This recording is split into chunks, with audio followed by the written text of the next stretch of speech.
நீங்கள் தவறவிட்ட எபிசோடுகளை இப்பொழுதே காணுங்கள் உங்கள் Tandivan.com மற்றும் Tandivan யூடியூப் சேனலில்.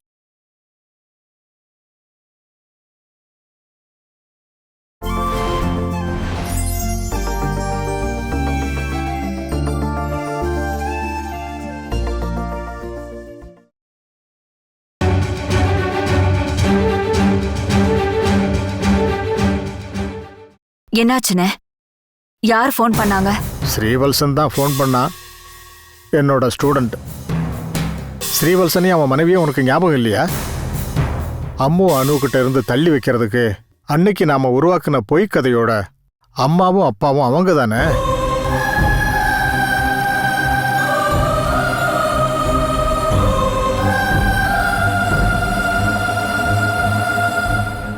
அம்முவுக்கு தெரியாதுல்ல அவ அணுவுக்கும் கிரணுக்கும் பிறந்த பொண்ணுதான்னு. நாம சொன்னதை அவன் நல்லா கவனிச்சிருக்கா. அவ இப்பவும் ஸ்ரீவல்சனும் ரேணுகாவும் தான் அவளோட அப்பா அம்மான்னு நினைச்சுக்கிட்டு இருக்கா.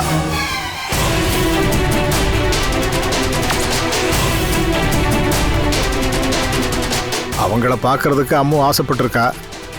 இதை பத்தி கிரண் கிட்டையும் சொல்லியிருக்கா. கிரண் அவளை அவங்க வீட்டுக்கு கூட்டிட்டு போயிருக்கான்.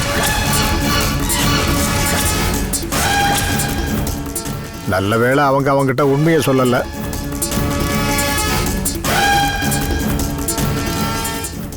ஏதாவது பொய்ய சொல்லி திரும்ப அனுப்ப சொல்லியிருக்கேன். பத்மா,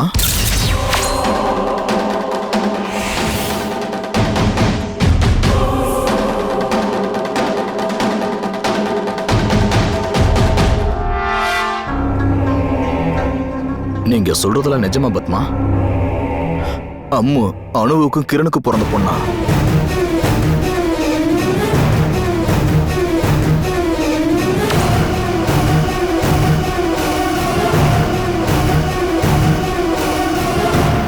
எதுக்காக இதெல்லாம் நீ மறைச்சு வச்ச? அணுக்கிட்டையாவது சொல்லிருக்கலாம்ல. நான் இந்த விஷயத்த உங்ககிட்ட சொல்லாம மறைச்சதுக்கு நிறைய காரணம் இருக்குங்க. இருந்தாலும் இத நான் கொஞ்சம் கூட எதிர்பார்க்கவே இல்லைங்க. இதுக்காகவா என்னோட அம்மாவுக்கு அம்மா அவ கட்டாயப்படுத்தி இங்க இருந்து கூட்டிட்டு போனா?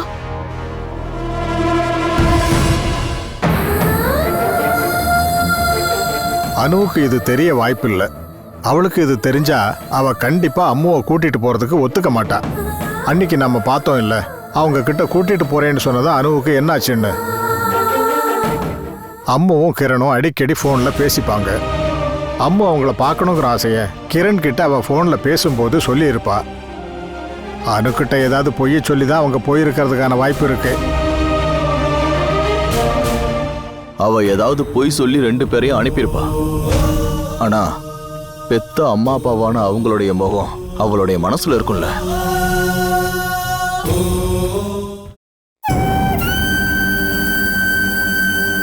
பத்மா, பத்மா, நீ அந்த குழந்தைக்கு பண்ணது மிகப்பெரிய துரோகம்.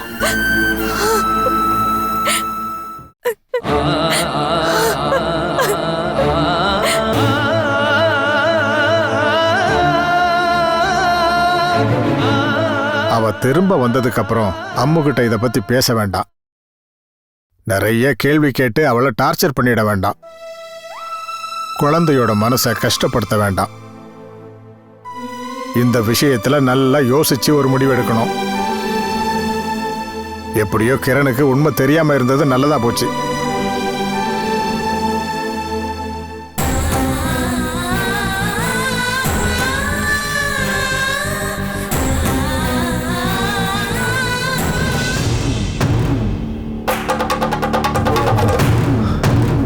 இது சாரோட தங்கச்சியோட குடும்ப சம்பந்தப்பட்ட விஷயம். இது எல்லா விஷயத்தையும் அன்னைக்கே சொல்லிட்டாங்க.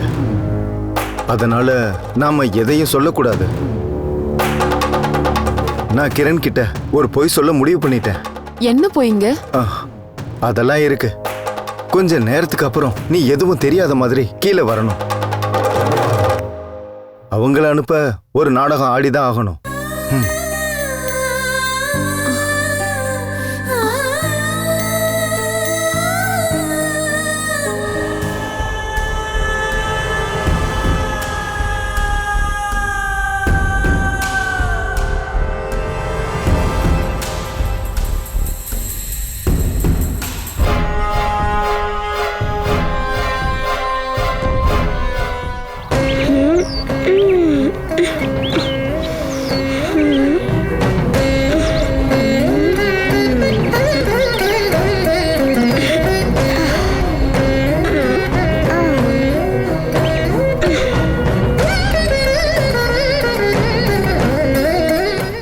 சார் என்னாச்சு?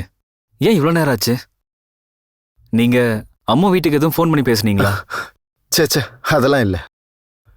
நீங்க தான் சொன்னீங்களே யாருக்கும் தெரியாம தான் இங்க வந்திருக்கீங்கன்னு, அதனால ஃபோன் பண்ணல. நான் என்ன பண்றதுன்னு யோசிச்சுட்டு இருந்தேன்.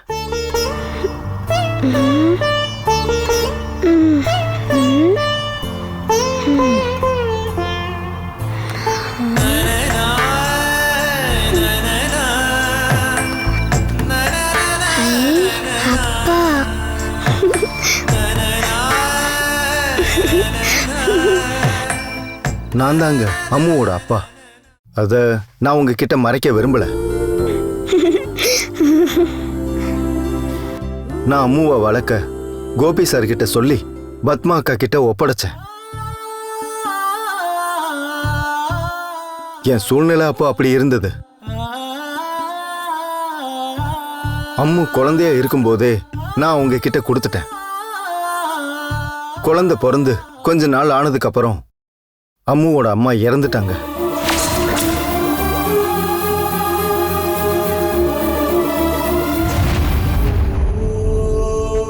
நான் அப்போ இருந்த சூழ்நிலையில என்னால அந்த குழந்தைய வளர்க்க முடியல. சொந்தம்னு சொல்லிக்கிறதுக்கும் யாரும் இல்லை எனக்கு. குழந்தைய ஆசிரமத்துல விடுறதுக்கும் எனக்கு மனசு வரல.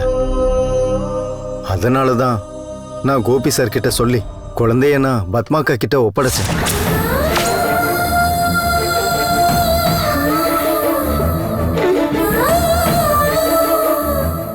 குழந்தைய ஒப்படைச்ச 2 வருஷத்துக்கு அப்புறம் நான் வேற ஒரு பொண்ணை கல்யாணம் பண்ணிக்கிட்டேன். எனக்கு முன்னாடியே கல்யாணம் ஆயிடுச்சுன்னு, எனக்கு ஒரு குழந்தை இருக்குன்னு அவகிட்ட நான் சொல்லல. இப்போ அது தெரிஞ்சா அவளால தங்கிக்க முடியாது. இதனால என்னோட வாழ்க்கையே இதுக்கப்புறம் முடிஞ்சு போயிடும். என்னோட 2வது மனைவி உள்ள இருக்கா. யாரு வந்தான்னு கேட்டப்போ என்னோட பழைய ஃப்ரெண்டு தான் இங்க பக்கத்துல ஒரு கல்யாணத்துக்காக வந்திருக்கான், அப்படியே என்னையும் பார்த்துட்டு போலான்னு வந்தான்னு நான் சொல்லியிருக்கேன். அவகிட்ட உண்மையெல்லாம் சொல்லிடலான்னு தான் நான் யோசிச்சேன். அதுக்காக தான் நான் உள்ளேயே போனேன். அப்புறம் யோசிச்சப்போ வேணான்னு தோணுச்சு. அவளால அதை ஏத்துக்க முடியாது. தயவு செஞ்சு நீங்க குழந்தைய திரும்ப கூட்டிட்டு போயிடுங்க. என் வாழ்க்கையை கெடுத்துறாதீங்க.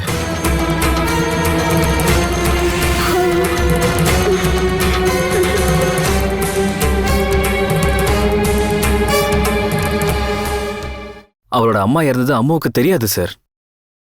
அவ அம்மாவை பார்த்ததே கிடையாது. அவ உங்களையாச்சும் ஒரு தடவை பார்க்கட்டுமே.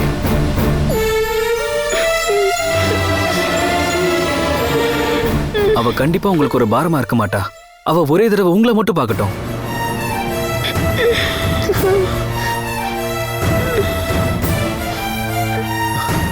அது வேணாம் கிரண்.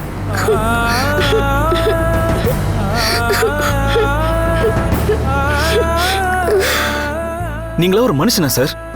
நீங்க பெத்த பொண்ணு காருக்குள்ள உட்காந்துட்டு இருக்கா. கிஃப்ட் வாங்கி வச்சிருக்கா சார் உங்களை பார்த்து கொடுக்கறதுக்காக. அந்த குழந்தைகிட்ட நான் என்னன்னு சொல்லுவேன்? பார்க்கணுன்ற ஆசை இல்லாதனால இல்ல. ஒருவேளை அவ என்னை பார்த்துட்டா திரும்ப நீங்க அவளை கூட்டிட்டு போக முடியாது. நான் என்னோட மனைவியை இழந்துருவேன். கிரண், இப்ப எனக்கு என் குடும்பம் தான் பெருசு. நீங்க குழந்தைய கூட்டிட்டு இங்க இருந்து போங்க.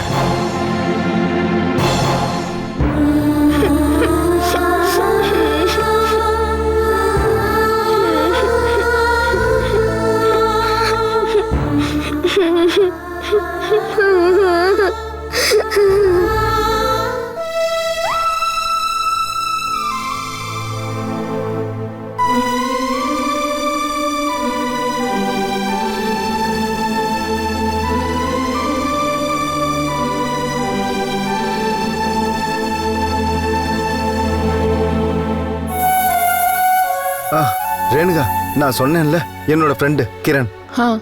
கிரண், இவங்க தான் என்னோட வைஃப் ரேணுகா. ஹலோ. நான் டீ போட்டு கொண்டு வரேன். இப்ப வேண்டாம், இன்னொரு நாள் குடிக்கிறேன்.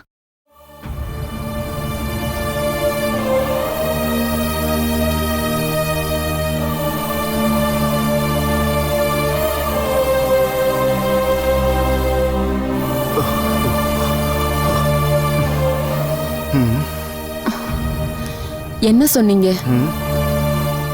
அவாய்ட் பண்றதுக்காக ஒரு பொய் சொன்னேன். இப்போதைக்கு போயிட்டாங்க.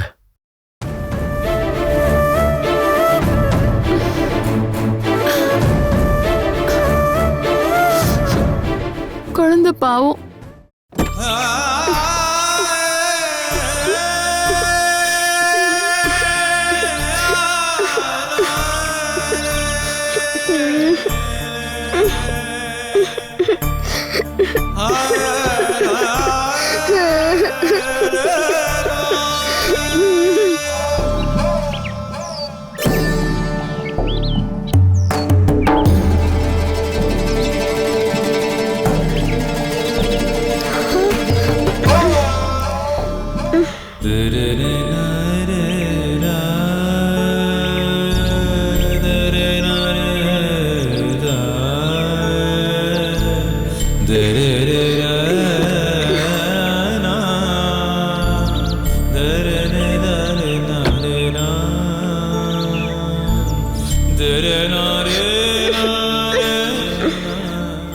அம்மு,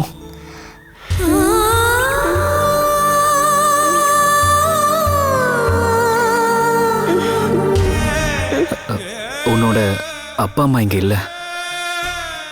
ஒரு வேலை பார்க்கறவர் தான் இருந்தாரு. அப்பா அம்மாவும் பெங்களூர் போயிருக்காங்களா? அவங்களுக்கு கால் பண்ண அவங்க எடுக்கல. எவ்வளவோ ட்ரை பண்ணோம், அதான் லேட் ஆயிடுச்சு. நான் உங்க ஃபோன் நம்பரை அவர்கிட்ட கேட்டு பார்த்தேன், ஆனா அவர் கொடுக்கவே இல்லை. அவருடைய பர்மிஷன் இல்லாம யாருக்கும் நம்பர் கொடுக்காதன்னு சொல்லியிருக்காங்களாம். என்ன இருந்தாலும் இடம் தான் தெரிஞ்சிருச்சுல. இனிமே நம்ம எப்ப வேணாலும் உன்னோட அப்பா அம்மா வந்து இங்க பாத்துக்கலாம்.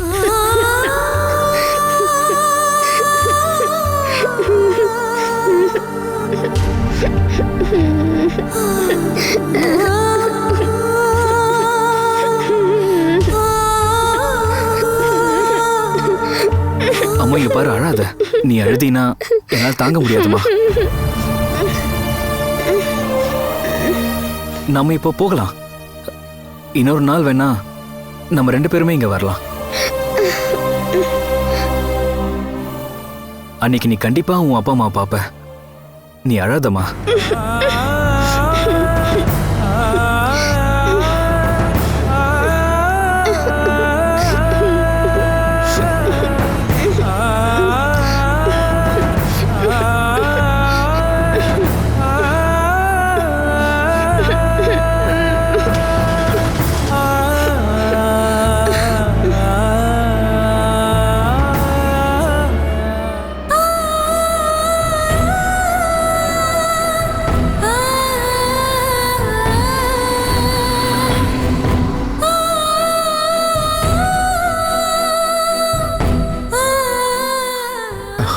ரேணு, என்ன இது?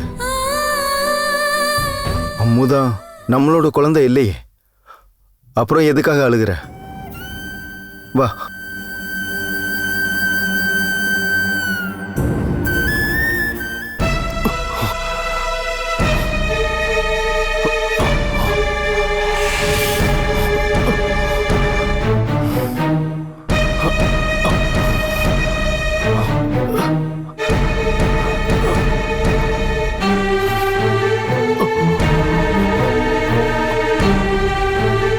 மனு,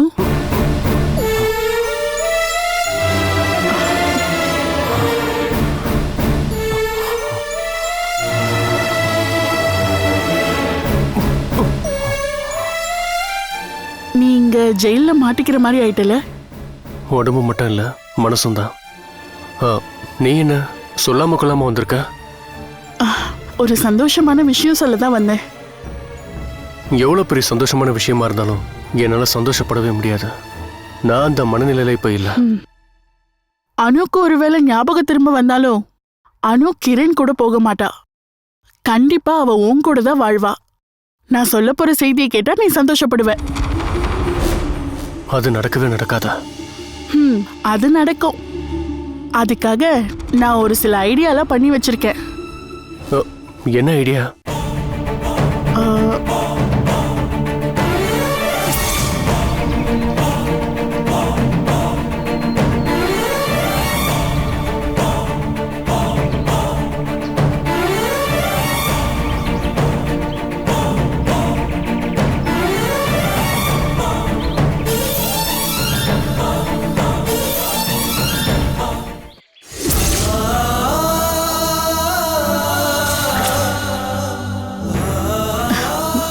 அப்படின்னா அனுவோட மனசுல கிரண் இப்போ வேற ஒரு பொண்ணை கல்யாணம் பண்ணியிருக்கான்.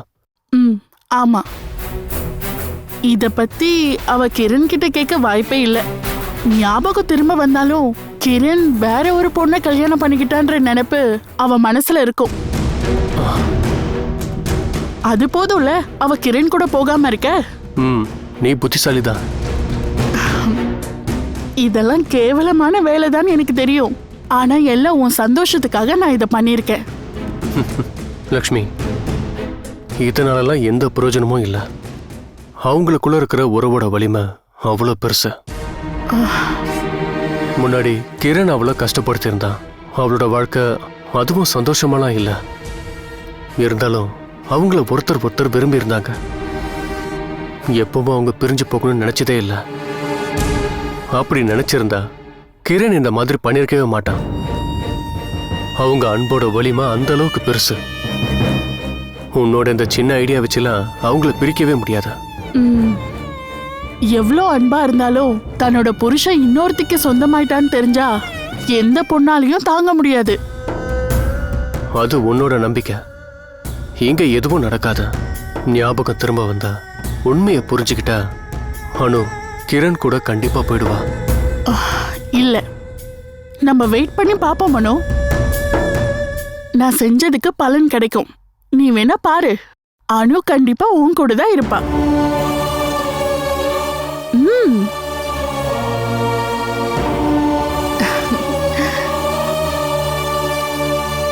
நான் வரட்டுமா?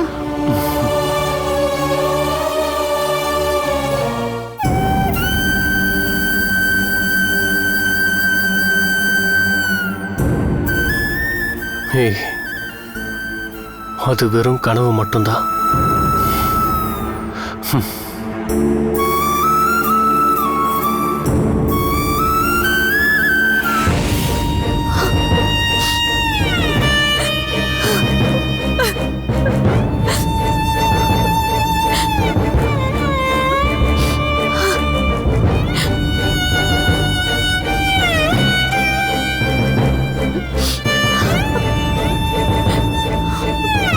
அவங்க 2 பேரும் அங்கிருந்து கிளம்பிட்டாங்களான்னு ஃபோன் பண்ணி கேளு. எனக்கு அவங்கள அந்த அளவுக்கெல்லாம் தெரியாதுங்க. கஷ்டம். யாரு என்னன்னு தெரியாத ஆளுங்க கிட்டயா நம்ம குழந்தைய கொண்டு போய் ஒப்படைக்கிறது? அண்ணனோட பழைய ஸ்டூடெண்ட், நல்லவ. அந்த நேரத்துல கொஞ்சம் தூரமா நிறுத்தணும்னு மட்டும்தான் நினைச்சோம். அப்படி இல்லாம அவங்க கிட்ட குழந்தைய ஒப்படைக்கணும்னு நாங்க நினைக்கவே இல்லை.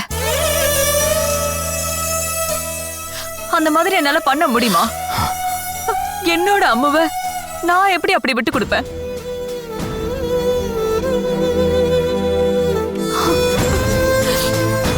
அண்ணே, ஒரு தடவை ஃபோன் பண்ணி பாருங்க. என்ன போய் சொல்லி அவங்கள நம்ப வச்சிருக்காங்கன்னு எனக்கு தெரிஞ்சாகணும். அவங்க அங்கிருந்து கிளம்பிட்டாங்களான்னு கேளுங்க. நான் ஃபோன் பண்றேன். நாம பண்ண தேவையில்லாத தவறால எல்லாருமே மாட்டிக்கிட்டு தவிக்கிறாங்க.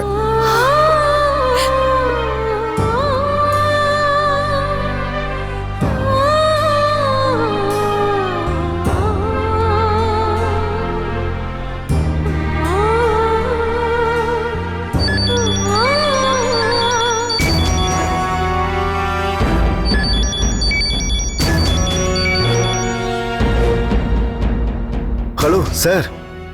என்ன சொல்லி நீங்க அவங்கள அங்க இருந்து அனுப்புனீங்க? ரொம்ப தப்பு பண்ணிட்டோம் சார். அந்த குழந்தையோட மனநிலைமையை நினைக்கும் போது ரொம்ப கஷ்டமா இருக்கு. ரேணுகா அழுகிறத இன்னும் நிறுத்தல. சின்னதா ஒரு நாடகம் ஆடணும். என்னோட முதல் மனைவியோட பொண்ணு தான் அம்முன்னும் அவங்க இறந்துட்டாங்கன்னு சொன்னேன். 2வது மனைவி தான் ரேணுகா. முன்னாடியே கல்யாணம் ஆயிடுச்சுன்னும் ஒரு குழந்தை இருக்குன்னும் அவளுக்கு தெரியாதுன்னு. இப்போ அம்முவை அவ பார்த்தா எல்லாத்தையும் சொன்னா என் குடும்ப வாழ்க்கை வீணாயிடும்னு சொன்னேன். அம்முவை எதுக்கு சொல்லி கட்டாயப்படுத்தாதீங்கன்னு நான் ஸ்ட்ராங்கா சொன்னேன். கார்ல இருந்ததுனால குழந்தைக்கு அது கேட்டிருக்காது. கிரண் ஏதோ பொய் சொல்லி அம்முவை கூட்டிட்டு போயிட்டான். அம்முவை நான் பார்க்கல. ஒருவேளை அவ எங்களை பார்த்திருப்பாளான்னு தெரியாது. அவங்க போனதுக்கு அப்புறம் மனசு ரொம்பவே கஷ்டமா இருக்கு சார். எங்களுக்கு குழந்தைங்க இல்லாதது தெரியும்ல. ஒரு குழந்தைக்காக சாமி கிட்ட வேண்டாத நாள் இல்ல. அப்படி இருக்கும்போது இப்படி ஒரு பொய் சொல்லிட்டுமேன்னு நினைச்சு ரொம்ப வருத்தமா இருக்கு. ஒரு சின்ன பொய் பெருசாயிடுச்சு. இப்படியெல்லாம் நடக்கும்னு நான் நினைக்கவே இல்லப்பா. மன்னிச்சிருப்பா என்ன. பரவாயில்ல சார். அந்த குழந்தைகிட்ட இனிமேலாவது உண்மையை சொல்லிடுங்க. எதுக்காக அந்த குழந்தை மனசை கஷ்டப்படுத்துறீங்க? இல்லைன்னா அம்முவை எங்க கிட்ட கொடுங்க, நாங்க நல்லா பாத்துக்கிறோம்.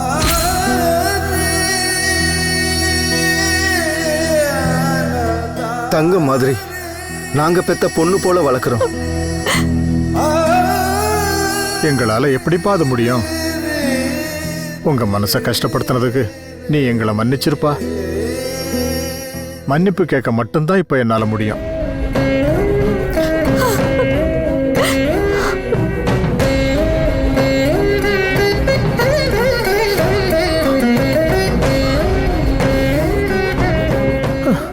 நாம இப்படி பண்ணிருக்க கூடாது.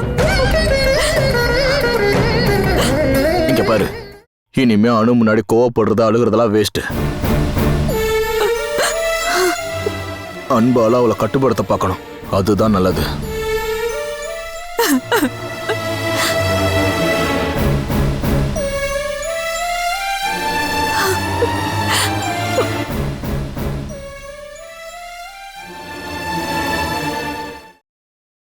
Catch us on TV, Tandivan.com, Facebook and YouTube.